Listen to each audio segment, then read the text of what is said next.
आप सभी का स्वागत है गुरुकुल एकेडमी प्राइम में। तो आज हम बात करने वाले हैं एडवांस मैथ एंड मेंसुरेशन में जो 2D चैप्टर होता है 2D, जिसके अंतर्गत हम लोग त्रिभुज, चतुर्भुज या जितने भी बहुभुज आकृतियों के बारे में पढ़ते हैं उसके फार्मूले के बारे में। तो 2D में जो सबसे पहला टॉपिक आता है वो आता है आपका त्रिभुज।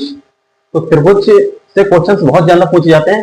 जैसे दिया गया त्रिभुज होते कितने प्रकार के, तो देखो समकोण त्रिभुज, समद्विबाहु त्रिभुज, विषमबाहु त्रिभुज और समबाहु त्रिभुज।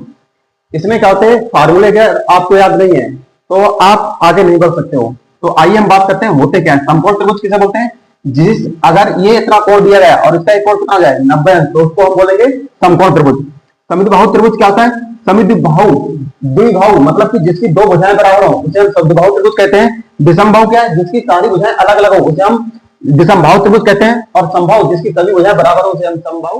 और यदि आपसे समकोण त्रिभुज का फार्मूला पूछा जाता है, जैसे समकोण त्रिभुज का या तो क्षेत्रफल पूछेगा या तो आपसे परिमाप पूछेगा, दो ही क्वेश्चन आते हैं, या तो क्षेत्रफल आता है या तो परिमाप आता है। क्षेत्रफल अगर पूछे तो 1/2 आधार गुणे ऊंचाई, ये आपका फार्मूला देता है। ये समकोण त्रिभुज आधा ले लो अभी, ये इसका आधार हो गया, ये उसका लंब हो गया, इसी को हम ऊंचाई बोल देते हैं। और ये सबसे बड़ी रेखा होती है वो क्या कहलाती है? कर्ण कहलाती है। ठीक है, तो समकोण त्रिभुज का क्षेत्रफल होता है 1/2 आधार गुणे ऊंचाई। परिमाप क्या होता है? आधार प्लस लंब, आधार प्लस लंब प्लस कर्ण, ये आपका परिमाप हो जाता है। अगर बात करें समद्विबाहु त्रिभुज की, समद्विबाहु त्रिभुज का क्षेत्रफल क्या होता है?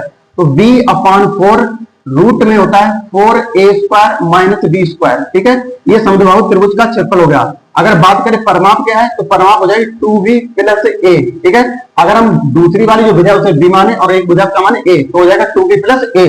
अगर हम बात करें विषमबाहु त्रिभुज का क्या होगा? विषमबाहु में आपका रोज का फार्मूला लग जाएगा, जिसमें आपका s बराबर a plus b plus c/2 हो जाता है। s का मान कैसे निकालेंगे? तो जो तीनों भुजाएं अलग अलग दी होंगी उन्हीं का योग अगर आपको आधा कर देना है वो s का मान आ जाएगा। फिर हम क्या करेंगे, उसको हम रूट के अंदर रखेंगे s, इसके बाद s minus a, s minus b, s minus c। इस प्रकार रूट में जो संख्या निकल के आएगी वही आपका क्या कहलाएगा? विषमबाहु त्रिभुज का क्षेत्रफल कहलाएगा। और अगर इसका परिमाप पूछे तो सभी भुजाएं, जितनी भुजाएं अलग अलग दी जाए उन भुजाओं को काउंट कर लो, योग कर लो, भैया आपका परिमाप हो जाएगा विषमबाहु का।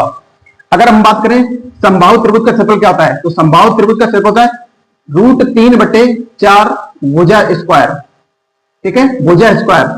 अगर इसकी परिमाप पूछे तो परिमाप क्या जाएगी? 3a। ठीक है, 3a।